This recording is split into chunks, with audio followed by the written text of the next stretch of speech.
Nare na naman ang ating senador na handang-handang tayo paglingkudan at ang bisyo nga ho niya yung bisyo'y magserbisyo. Magkasama po tayo rito sa pagtutulungan po sa iyong bayan, lalong-lalo na po sa medical services. Dahil importante sa akin, health is wealth po.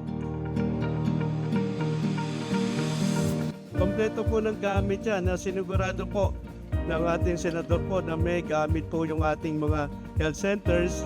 Kaya po pag meron tayong super health centers, meron pong equipment. Huwag na kayo pumila po yung kababayan natin para magpa-x-ray. Dito na lang po. Kung gusto yung magpa-blood chem, meron po dyan.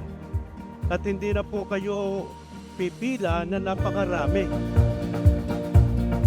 Nagpapasalamat kami kasi bilang committee chair siya ng health sa Senate, ay naisip niya na pagandahin pa ang lahat ng mga rural health centers sa buong Pilipinas. Sir Malasakit, maraming salamat po sa malasakit na ibinibigay niyo po sa bayan po ng Taysan.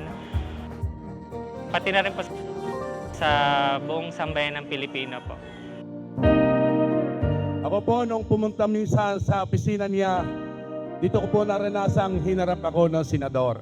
Dahil po, pag kayo walang appointment sa ibang senador, hindi basta kayo makakaharap sa senador. Pero sa kanya, miski kami doon nagpangita sa harap at napakadaming tao ng sir na kayo pumunta doon.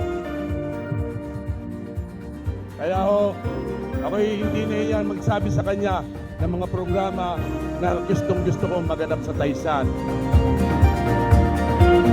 Patuloy po akong tutulong sa inyo paano pa umunlad pa po ang ating bayan dito po sa Taysan, Batangas po. At unahin ko yung mga programang makakatulong sa mga mahirap.